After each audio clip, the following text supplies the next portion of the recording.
আমি আপনাদেরকে একজন সফল ব্যক্তি সম্পর্কে বলতেছি। জুলাইবিস রাদিয়াল্লাহু আনহু ছিলেন কালো মানুষ। কেমন?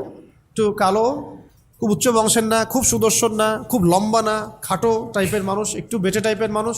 টাকা পয়সা একদমই নাই, একদমই টাকা পয়সা নাই, বংশমর্যাদা এইসব দিক থেকে তাকে আন্ডার স্টেমেট করা হয় আর কি। এমনকি ফিজিক্যাল স্ট্রাকচারও তারা আমাদের অনেকের মধ্যে সুদর্শন না। তার অবস্থা কেমন? নবী সাল্লাল্লাহু আলাইহি ওয়াসাল্লামের সাহাবীরা অন্য হাদিস থেকে বলেছেন যে নবী সাল্লাল্লাহু আলাইহি ওয়াসাল্লাম মসজিদে যেতেন, মদিনায় মসজিদ নববীতে যেতেন, রাস্তার পাশে তিনি পড়ে থাকতেন। ধরেন আমরা মসজিদে হেঁটে আসতেছি, রাস্তার পাশে একজন বসে আছেন, গায়ের জামা কাপড় খুব একটা উন্নত না, ছেঁড়া, তাসবিহ নিয়ে জিকির করতেছেন। আপনি কি খুব ফোকাস করবেন তার দিকে? করবেন না কিন্তু। তো মানুষ তার দিকে ফোকাস করে না খুব একটা, যাওয়া আসা করে, সে পড়ে থাকে। কেউ খাবার দিলে খায়, না দিলে খায় না। এইভাবেই তার দিন যাচ্ছে। কোথাকার ঘটনা এটা? মদিনায়, হিজরতের পরের ঘটনা। সাহাবীর নাম জুলাইবিস রাদিয়াল্লাহু আনহু। খুব উচ্চ বংশের না, অর্থবিত্ত নাই। বারবার বলছি, আমি রিপিট করতেছি কেন? বিকজ এটা আপনাদের সাথে অনেক অনেক মানে সাইকোলজিক্যালি মিলবে বিষয়টা অনেকের সাথেই, এবং এটা আমাদের খুব ভালো করে জানাও দরকার আছে। তো একদিন নবী সাল্লাল্লাহু আলাইহি ওয়াসাল্লাম তাকে বললেন যাওয়ার সময়, হে জুলাইবিস তুমি কি বিয়ে করবা? খুব মজার আলোচনা না এটা আমাদের কাছে, অনেকের কাছেই। হে জুলাইবিস তুমি কি বিয়ে করবা না? প্রশ্নটা এরকম ছিল, হে জুলাইবিস তুমি কি বিয়ে করবা না? তুমি তো আকাশ থেকে পড়লেন, ইয়া রাসূলুল্লাহ আমাকে কে বিয়ে করবে?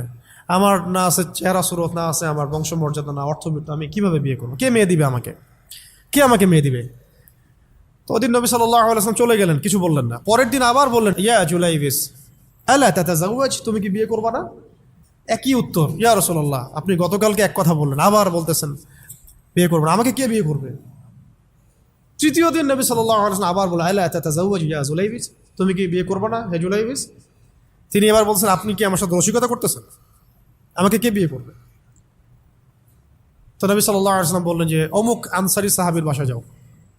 অমুক আনসারী সাহাবীর বাসায়, আনসারী সাহাবী কারা? যারা মুহাজির সাহাবীদেরকে আশ্রয় দিয়েছেন।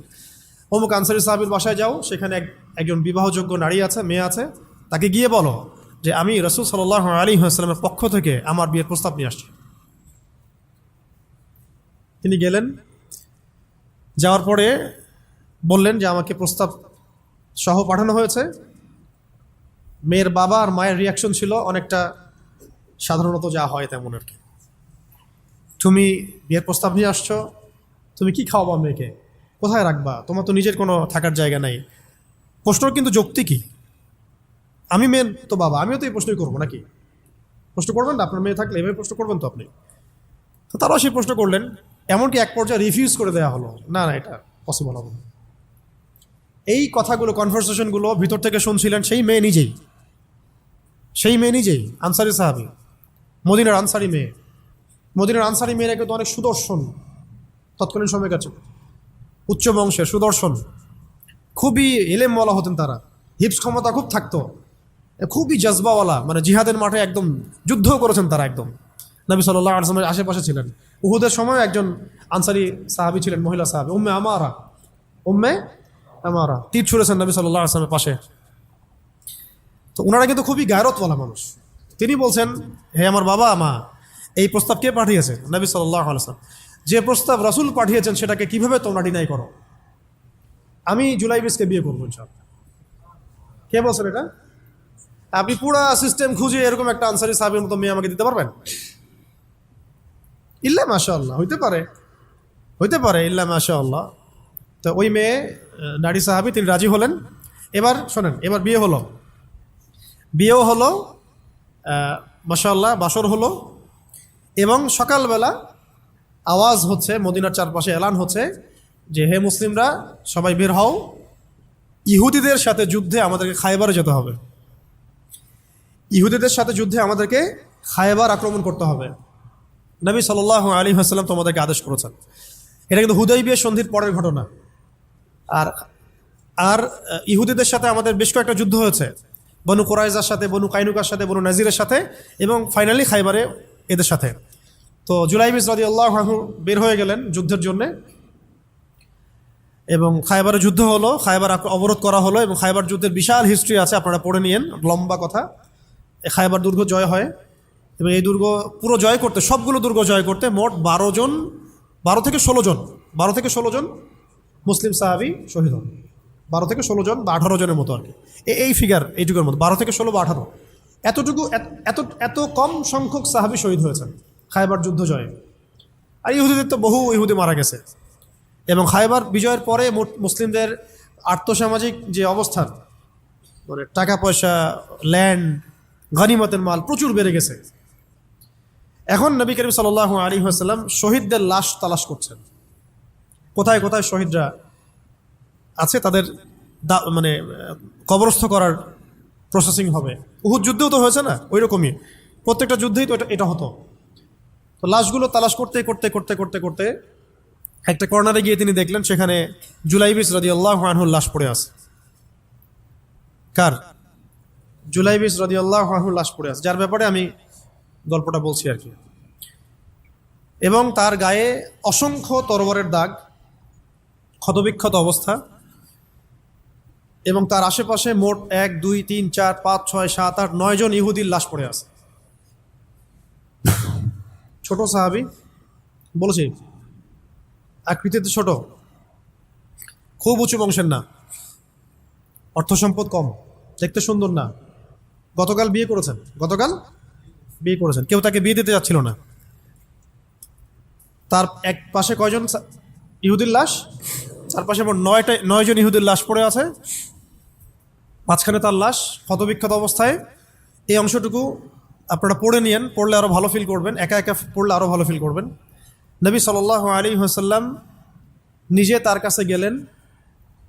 হাদিসের মধ্যে আসছে, সিরাতের কিতাবের মধ্যে আসছে, নবী সাল্লাল্লাহু আলাইহি ওয়াসাল্লাম নিজে তার কাছে গেলেন।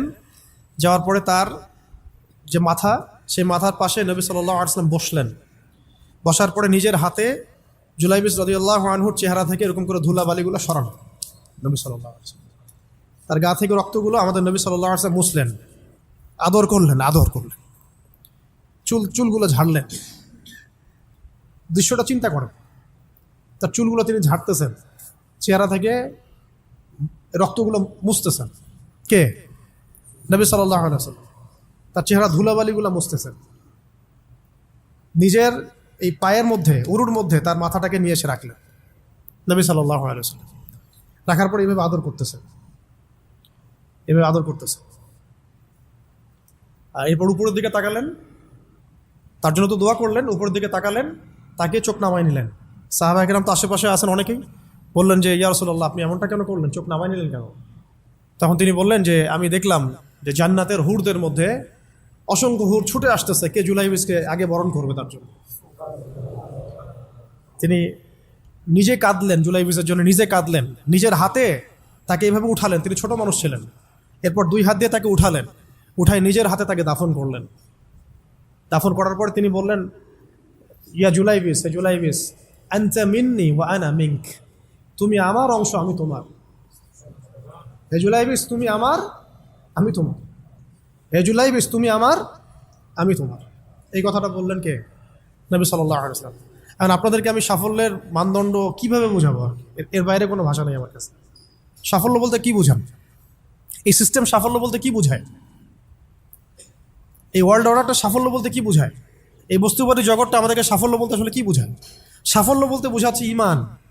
সাফল্য হলো ইমান, বিশুদ্ধ আকীদা, বিশুদ্ধ আমল, আল্লাহর আনুগত্য, রাসূলের আনুগত্য, দুনিয়ার জীবনে মুসাফিরের মতো থাকা, যতটুকু প্রয়োজন ততটুকু সন্তুষ্ট থাকা, একজন নেককার স্ত্রী, সুসন্তান সন্ততি, আদর্শ একটা পরিবার, হালাল একটা রিজিক, বাস।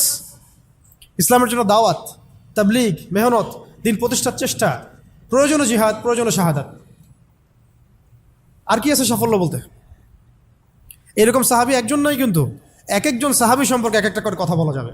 হানজালা রাদিয়াল্লাহু আনহুর নাম শুনছেন? হানজালা রাদিয়াল্লাহু আনহু, তিনিও বিয়ে করেছেন একদিন। তার পরের দিন সকালে উহুদের যুদ্ধে গিয়েছেন। 70টা আঘাত সহ্য করেছেন, বলা হচ্ছে কিতাবের মতো 70-80টা আঘাত তার দেহে ছিল। শহীদ হয়েছেন।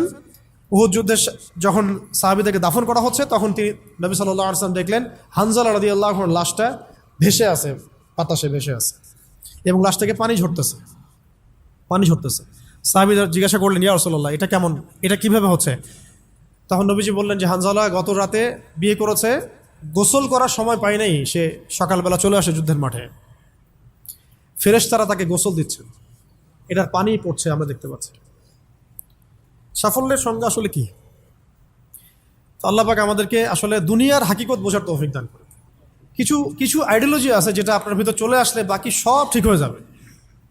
আর এগুলোর যদি ভিতরে ঠিকমতো না বলবৎ হয়, আপনাকে আমি ডালপালার ক্রাইসিস সমাধান, ওয়ার্ল্ড অ্যাফেয়ার্স, ইকোনমি এইসব বুঝে দিনের দিকে হেদায়েত দিতে পারবো না আমরা। আসলে কিছু বিষয় ভিতর থেকে আসতে হবে, যে আগে আপনাকে হাকিকত বুঝতে হবে আসলেই দুনিয়া কি, আখেরাত কি, গন্তব্য কোথায়, কোত্থেকে আসছি, কোথায় যাব, কোত্থেকে আসছি, আমরা যাব কোথায়, কোত্থেকে আসছি, যাব কোথায়, মাঝখানের সময় আমার কাজ কি, কে আমার নবী, কি আমার দিন, আমার দিনের মৌলিক বিষয়গুলো কি, দিনের ইলম কি, আমল সালেহ কি, দিন প্রতিষ্ঠার মেহনত কাকে বলে, কি কি করলে আল্লাহ পাক আমাকে কালকে আমাদের মাঠে নবীদের, শহীদদের, সিদ্দিকদের সাথে হাসর করাবেন।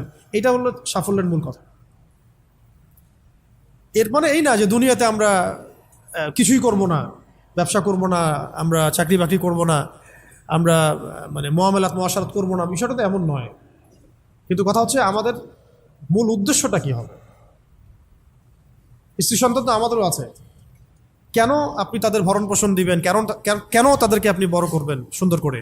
বিকজ তারা আপনার জন্য রিজিকের অংশ, তারা আপনার সদকায়ে জারিয়া, তাদের উপর আপনার হক আছে, আমার উপর তাদের হক আছে। যার যার হক আমি কেন আদায় করবো? আল্লাহর সন্তুষ্টির জন্য। আল্লাহর সন্তুষ্টি অর্জনের জন্য সব কাজ করা, রাসূলের তরিকায় সব কাজ করা এবং হালাল খেয়ে কাজ করা, এগুলো আমাদের সবাইকে যত দ্রুত সম্ভব এগুলো ঠিক করে ফেলতে হবে। অলরেডি আমরা 15 বছর নষ্ট করে ফেলছি। এখন থেকে যদি স্টার্ট করে আপনি আরও 10 বছর পড়াশোনা করেন এবং দিনের জন্য কাজ করতে থাকেন, 10 বছর পরে আপনি নিজেই ফিল করবেন যে যদি কাশ আমি আরও 10 বছর আগে থেকে শুরু করতাম। প্রত্যেক সেই ব্যক্তি যে স্টার্ট করেছে, হেদায়েত পেয়েছে, সে ফিল করেছে যে কাশ এই কাজটা আমি আরও 10 বছর আগে করতাম। কারণ কিয়ামতের মাঠে কেউ যদি 70 জন নবীর সমানও নেকি নিয়ে উঠে, সেও মনে করবে ওই দিন আমার কোনো নেকিই নাই, আমি কিছুই করি নাই। দিনটি এতটাই ভয়াবহ হবে, ওটা নিয়ে আমরা ইনশাল্লাহ পরে একদিন কথা বলব।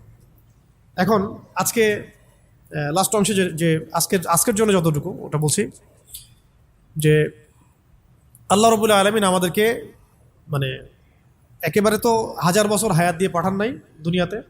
এই কারণে এই উম্মতের উপরে আল্লাহ রাব্বুল আলামিনের অনেক বড় রহমত আছে, দয়া আছে। কিছু কিছু অকেশন আল্লাহ পাক দিয়ে আমরা খুব সহজেই বেশি নেকি হাসিল করতে পারি।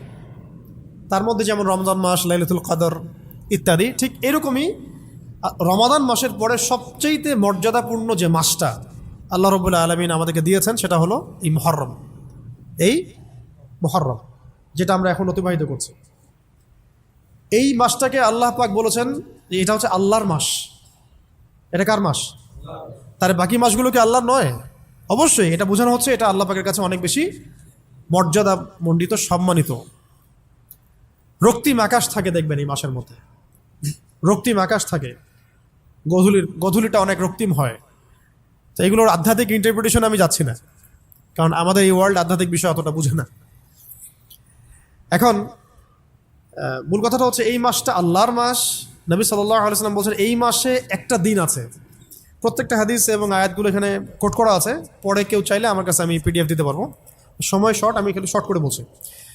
এই মাসে একটা দিন আছে, এই মাসে একটা দিন আছে যেই দিনে আল্লাহ রাব্বুল আলামিন একটা পুরা জনগোষ্ঠীর তওবা কবুল করেছেন, এবং আগামীতেও বহু জনগোষ্ঠীর তওবা আল্লাহ পাক কবুল করবেন। এই মাসে একটা দিন আছে। এবং একজন সাহাবী জিজ্ঞাসা করছেন, ইয়া রাসূলুল্লাহ, রমাদান মাসের পরে আমি কোন মাসে বেশি রোজা রাখবো? নবীজি বলছেন মুহররম সাল্লাল্লাহু আলাইহি ওয়াসাল্লাম। কোন মাসে? মুহররমে তোমরা বেশি বেশি সাওম রাখো। তো পেলাম এই মাসটা আল্লাহর মাস, এই মাসটা অনেক মর্যাদাপূর্ণ। এই মাসে একটা দিন আছে যে দিনে আল্লাহ পাক তওবা কবুল করেছেন পুরো একটা জনগোষ্ঠীর, ভবিষ্যতেও করবেন ইনশাআল্লাহ। এই দিনটা কোন দিন? অন্য হাদিসে পাওয়া যাচ্ছে এই দিনটা হচ্ছে ইয়ামুল আশুরা, 10ম দিন, যেটা আজকে আমরা অতিবাহিত করলাম। এবং আমরা মাশাআল্লাহ সবাই রোজা রেখেছি আলহামদুলিল্লাহ। এবং নবীজি বলেছেন এই রোজার ফজিলত হিসেবে আমি আল্লাহর কাছে আশা করি যে বিগত 1 বছরের গুনাহ মাফ কাফারা হয়ে যাবে। বিগত 1 বছরে যত গুনাহ হয়েছে ইনশাআল্লাহ এগুলো মাফ হয়ে যাবে ইনশাআল্লাহ। তো কবিরা গুনার জন্য তওবা শর্ত, এটা আলাদা আলাদা আলোচনা। তাহলে এই মাসে আমরা এখন পর্যন্ত যারা রোজা রাখি নাই আরও রোজা রাখবো। যারা আশুরা রেখেছি তো মাশাআল্লাহ হয়ে গেছে। আর যারা 2টা রাখতে চান, 9-10 রেখেছেন মাশাআল্লাহ। যদি না রেখে থাকেন তাহলে কালকে রাখবেন ইনশাল্লাহ, তাহলে 10-11 হয়ে যাবে। তো চেষ্টা করবো এই মাসে বেশি বেশি রোজা রাখা, ঠিক আছে ইনশাল্লাহ। আরেকটা কাজ হলো এই মাসে বেশি বেশি তওবা করা, বেশি বেশি তওবা করা। আমার কিন্তু উদ্দেশ্য ফজিলত বলা নয়, আমার একটা উদ্দেশ্য আছে এই মাসটা নিয়ে কথা বলার। আজকে ওই ওই অংশটুকু বলে আজকে শেষ করবো ইনশাল্লাহ, একটু ধৈর্য ধরেন। তো সাহাবায়ে কেরাম তাদের ছোট ছোট বাচ্চাদেরকে পর্যন্ত এই মাসে রোজা রাখাতেন, ছোট ছোট বাচ্চাদেরকে রোজা রাখাতেন, যে তোমরা সারাদিন রোজা রাখো, খেলনা দিতেন, খেলতে দিতেন, এই কালচারে তারা অভ্যস্ত করতেন। আজকেও মদিনায় গেলে আপনি দেখবেন রমজান মাসে বাচ্চারা রোজা রাখতেছে, নবমীতে খেলছে, ওখানে ইফতার করতেছে, কি চমৎকার পরিবেশ। তো এই কালচারটা আমাদের মধ্যেও যেন আসে, একজন রাখবো আরেকজনকে রাখাবো, একসাথে ইফতার অ্যারেঞ্জ করবো, একসাথে সাহারি করব, ভালো হবে ইনশাল্লাহ। তো ওই যে কওম, যেই কওমের তওবা আল্লাহ পাক কবুল করেছেন এই মাসে, সেই কওমের নাম হলো বনু ইসরাইল। কি নাম? বনু ইসরাইল। বনু ইসরাইল কাদেরকে বলে? ইব্রাহিম আলাইহিস সালামের 2 সন্তান। কয় সন্তান? এক সন্তানের নাম ইসমাইল আলাইহিস সালাম, যিনি থাকেন মক্কায়। কোথায়? ওই যে মক্কায় রেখে আসা হলো। এই ইসমাইল আলাইহিস সালামের বংশে আছে একজন ব্যক্তি, তার নাম আদনান। হ্যাঁ হ্যাঁ। তারপরে এখানেই আরও অনেকগুলো গোত্র আস্তে আস্তে এসেছে, বনু হাশেম, বনু মখজুম, বনু তাই, বনু আদি, অনেক গোত্র। এই গোত্রগুলোর মধ্যে বনু হাশিম গোত্রে সর্বশেষ নবী মুহাম্মদ রাসূলুল্লাহ সাল্লাল্লাহু আলাইহি ওয়াসাল্লাম। তার মানে নবী সাল্লাল্লাহু আলাইহি ওয়াসাল্লাম ছিলেন বনু ইসমাঈলের অন্তর্ভুক্ত, বনু ইসমাঈলের অন্তর্ভুক্ত। আরেকজন সন্তান ইব্রাহিম আলাইহিস সালামের, তার নাম ইসহাক আলাইহিস সালাম। তিনি থাকেন শামে। শাম মানে শুধু সিরিয়া না, শাম মানে ফিলিস্তিন, লেবানন, জর্ডান, সিরিয়া সব একসাথে শাম আর কি। ওইখানে থাকেন ইসহাক আলাইহিস সালাম। তার সন্তানের নাম হলো ইয়াকুব আলাইহিস সালাম, যার ওই যে 12 সন্তান, একজন ইউসুফ